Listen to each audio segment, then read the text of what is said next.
द्वारा सेवा करनी चाहिए और जंगम लिंग को आहार एवं जल आदि देकर तृप्त करना उचित है। उन स्थावर जंगम जीवों को सुख पहुँचाने में अनुरक्त होना भगवान शिव का पूजन है, ऐसा विद्वान पुरुष मानते हैं। यूं चराचर जीवों को ही भगवान शंकर के प्रतीक मानकर उनका पूजन करना चाहिए। तो आगे क्षितिजन पावक गगन समीरा, तो पेड़ों की भी पूजा करनी चाहिए। बेलपत्र की पूजा इसीलिए विशेष फलदायी है। यदि आप शिव पूजा करते हैं तो बेलपत्र के पेड़ की पूजा भी करना आवश्यक है। इस तरह महालिंग की स्थापना करके विविध उपचारों द्वारा उनका पूजन करना चाहिए।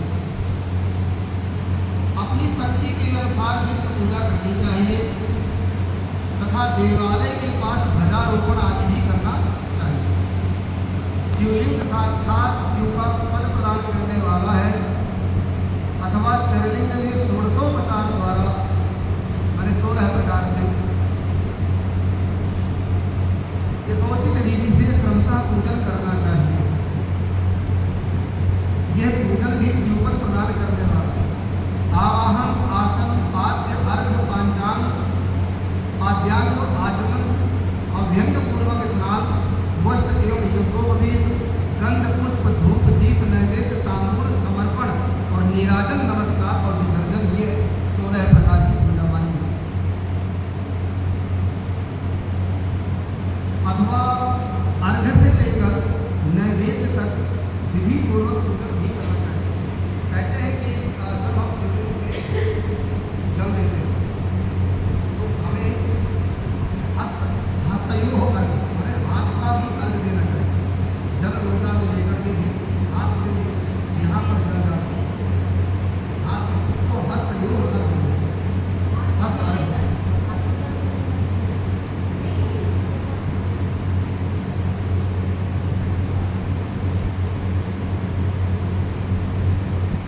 अर्घ से लेकर नैवेद्य विधि को पूजन करें।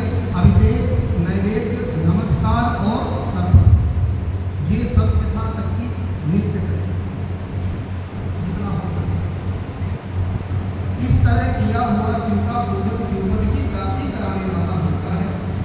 अथवा किसी मनुष्य के द्वारा स्थापित शिवलिंग में, ऋषियों द्वारा स्थापित शिवलिंग में, देवताओं द्वारा स्थापित शिवलिंग में, अपने आप प्रकट हुए स्वयंभूलिंग में, अपने द्वारा नूतन स्थापित हुए शिवलिंग में भी उपचार समर्पण पूर्वक जैसे तैसे पूजन करने से या पूजन की सामग्री देने से भी मनुष्य ऊपर जो कुछ कहा गया है वह सारा फल प्राप्त कर लेता है।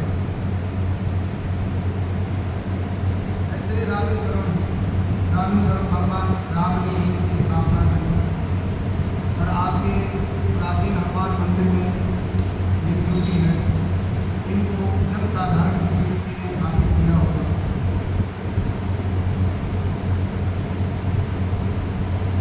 रेवाड़ी के पास कोई है, वो वहाँ से निकले हुए हैं, नाम हो गया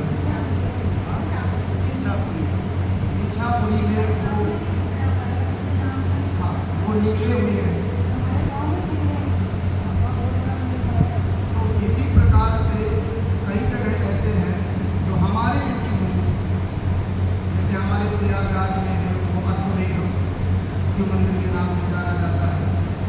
देवताओं के द्वारा चंद्रमा ने एक सोमेश्वर मंदिर है बिल्कुल गंगा जी के किनारे, तो उस मंदिर में भगवान चंद्रमा ने अपने हाथों से स्थापित किया और उसका प्रमाण ये है कि जो ऊपर त्रिशूल लगा हुआ है, सबसे गुम्बद में त्रिशूल लगा हुआ है इतना सा, तो वो त्रिशूल कृष्ण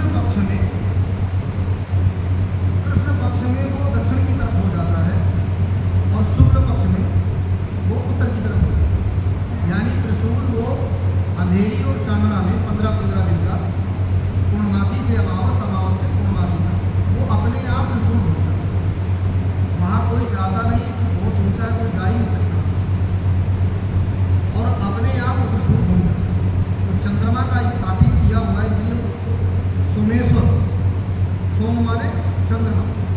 तो चंद्रमा जी के नाम से ही वो मंदिर स्थापित है, बिल्कुल गंगा जी के नाम।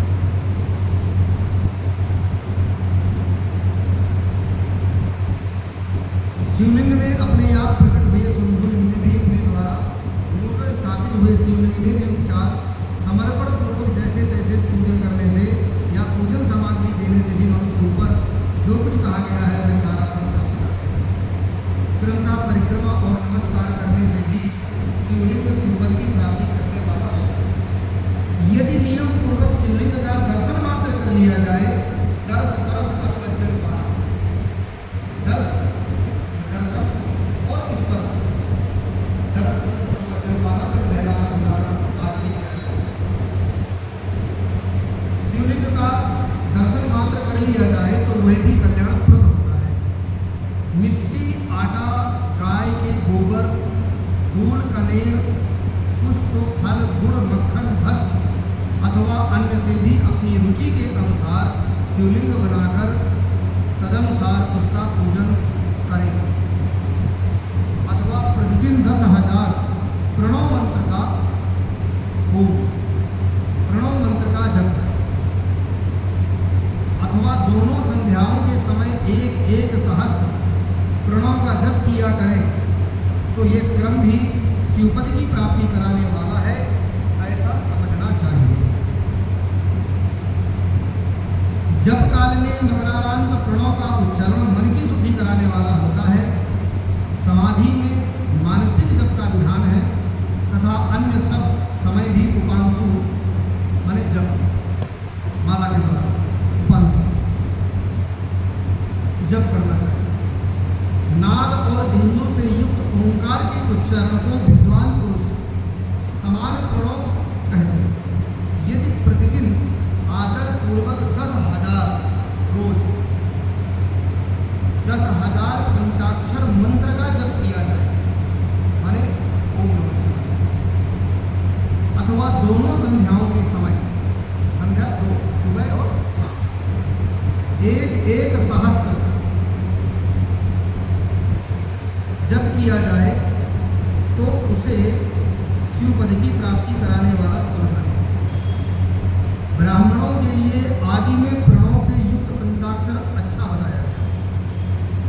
कलश से किया हुआ स्नान, मंत्र की दीक्षा, मातृकाओं का न्यास, सत्य से पवित्र अंतःकरण वाला ब्राह्मण तथा ज्ञानी गुरु इन सबको उत्तम मानते हैं।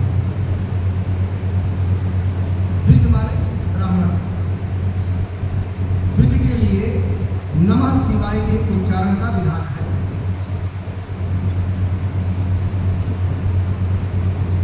द्विजेतरों के लिए अंत में नमः पद के प्रयोग की विधि है हमारे, अर्थात वे शिवाय नमः इस मंत्र का उच्चारण कर सकते हैं। मैं ओम ना लगाऊं तो शिवाय नमः का मंत्र का उच्चारण करना चाहिए। स्त्रियों के लिए भी ये सिर्फ हमारे लगा नहीं, अभी बता रहा है कि स्त्रियों के लिए भी कहीं कहीं विधि पूर्वक नमोन्त उच्चारण का ही विधान है। नमोन्त, नमोन्त माने नमोधन अंत, नमोन्त, नमः शिवाय नहीं, शिवाय नमः। मैंने कल कहा कहीं कहीं किसी ने कहा है कि आप लोगों को जलाभिषेक के समय ओम का उच्चारण ना करके शिवाय नमः का उच्चारण करना चाहिए, ऐसा है इसमें भी आगे आएगा। तो नमोन्त का मतलब वही उच्चारण का भी विधान, नमोन्त अर्थात वे भी शिवाय नमः का ही जप करें, स्पष्ट कर दिया ना, अर्थात नमोन्त मतलब शिवाय नमः का ही जप करें। कोई कोई ऋषि ब्राह्मण की स्त्रियों के लिए नमः पूर्वक शिवाय के जप की अनुमति देते हैं। नमः, केवल नमः ब्राह्मण स्त्रियों के लिए, ऋषि पत्नियों के लिए, अर्थात वे नमः शिवाय का जप करें। पंचाक्षर मंत्र का 5 करोड़ जप करके पूरी संख्या मनुष्य भगवान सदाशिव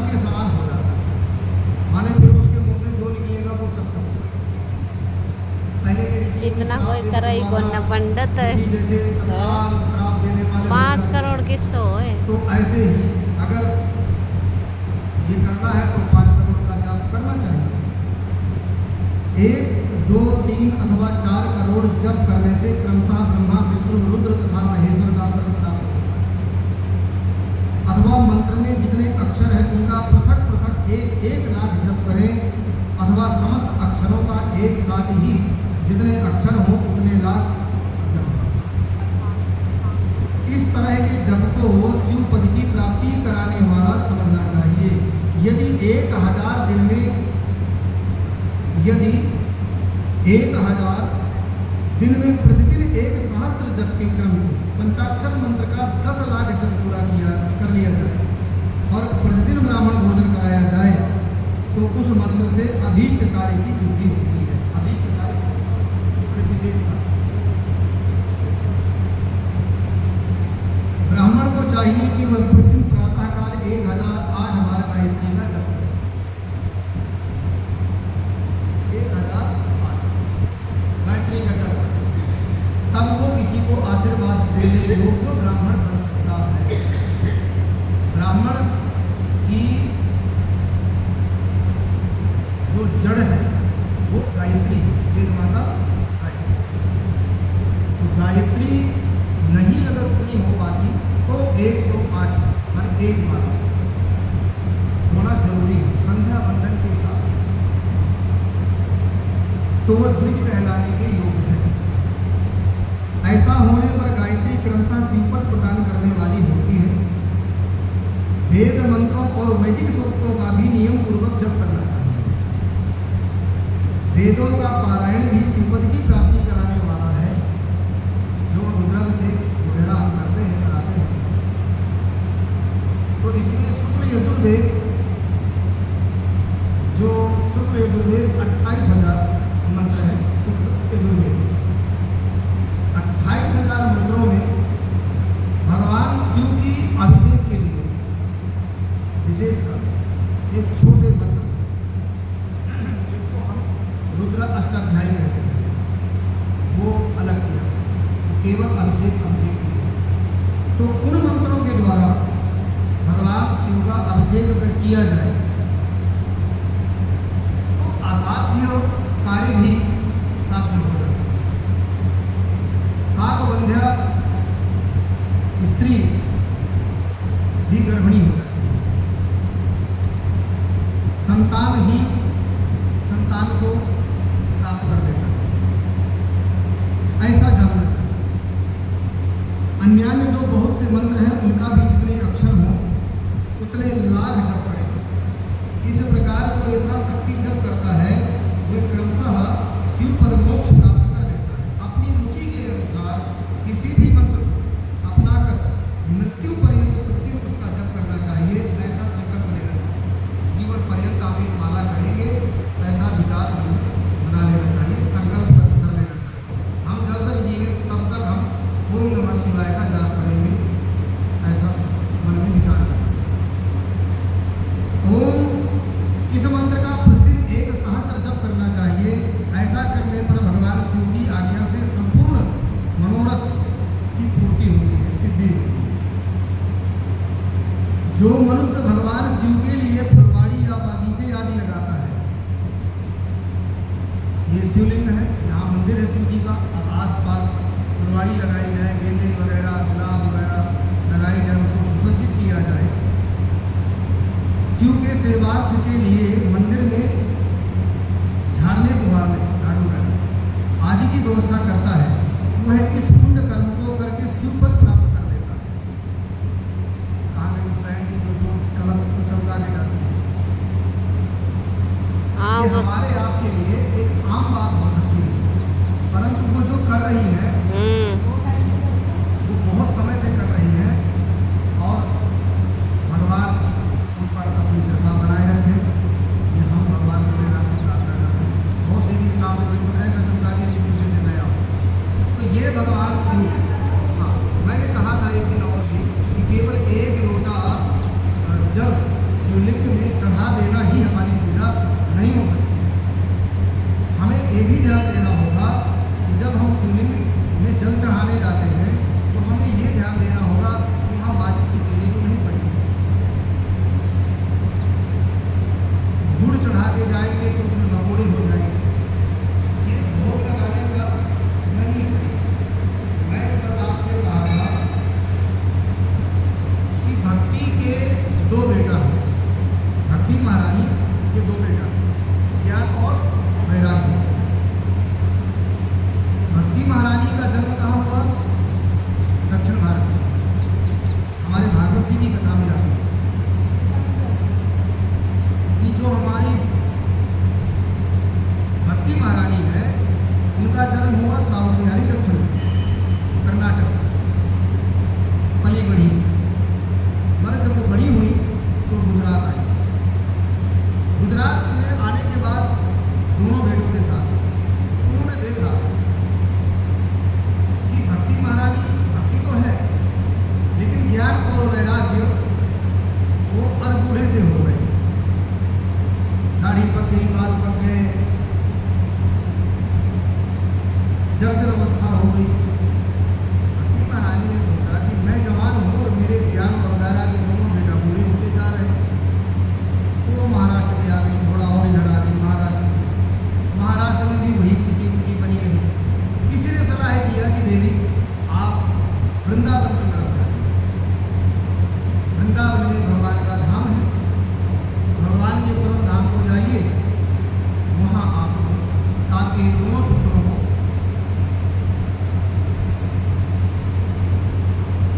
ये यज्ञ हो जाए। तो जब यहाँ आई भक्ति महारानी दोनों पुत्रों के साथ तो उन्होंने पूरा वृंदावन भ्रमण कर लिया, लेकिन स्थिति वही रही। अंत में वो निराश होकर के जमुना जी के किनारे तट पर दोनों बालक ज्ञान और वैराग्य लेटे और भक्ति महारानी दोनों बालकों के बीच सिरहाने की तरफ बैठी थी। और वो सोच रही थी कि अगर यही अवस्था रही और मेरे ज्ञान वैराग्य अगर ये जवान नहीं हुए तो मुझे भारत भूमि को छोड़ करके मुझे विदेश जाना होगा। मैं विदेश चली जाऊँगी क्योंकि भारत में फिर मेरा कोई काम ही नहीं है। तो भारत को हमारी देवभूमि कहा गया है, भारत को हमारा वेद भूमि भी कहा गया है, मातृभूमि भी कहा गया। तो नारद जी उस समय नारद जी ने देखा कि एक स्त्री ये दो बूढ़ों के बीच में बैठी है और हो रही गीता का पाठ किया, पुराणों का पाठ किया और सब पाठ सुना दिए, लेकिन वो स्थिति जो थी वही नहीं करी। तो नारद जी चिंतित हो गए। उन्होंने कहा कि मैंने वेद पुराण उपनिषद और शास्त्र सब सुना दिया, कुछ बचा ही नहीं। तो अब क्या किया जाए? तो वो भगवान विष्णु के पास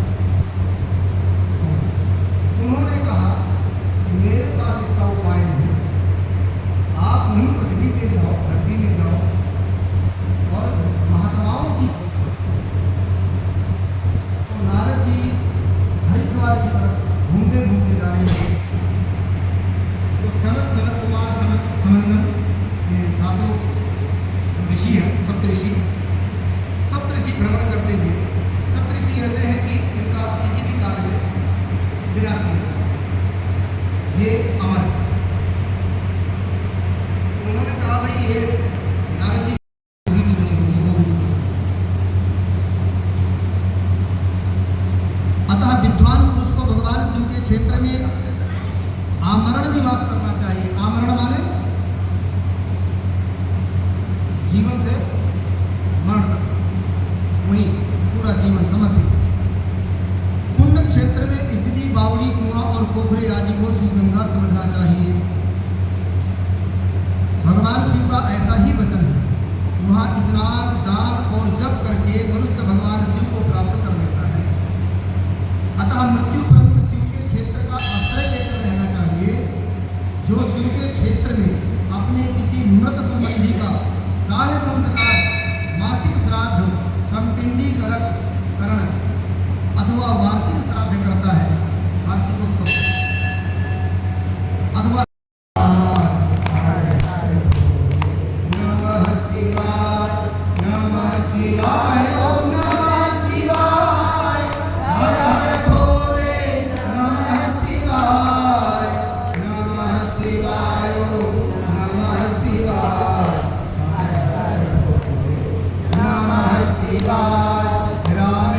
रामेश्वराय शिव रामेश्वराय हर हर भोले नमः शिवाय नमः शिवाय ओम नमः शिवाय त्र्यंबकेश्वराय शिव त्र्यंबकेश्वराय हर हर भोले नमः शिवाय नमः शिवाय ओम नमः शिवाय नमः शिवाय विश्वेश्वराय शिव विश्वेश्वराय हर हर भोले नमः शिवाय नमः शिवाय ओम नमः शिवाय नमः शिवाय बोले गौरी शंकर भगवान की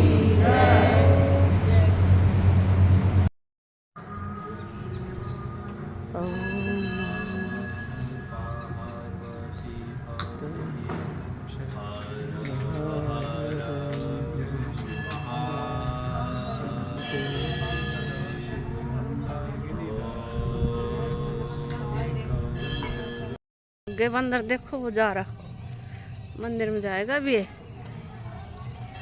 केला खाने का देखो चढ़ गया ऊपर हुण आराम से सारी केला खा लेगा अभी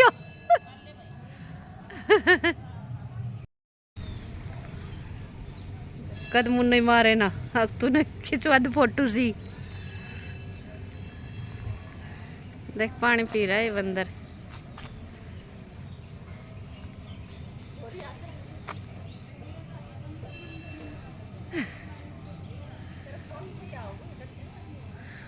ये इधर का नहीं आते बंदर वृंदावन के आते।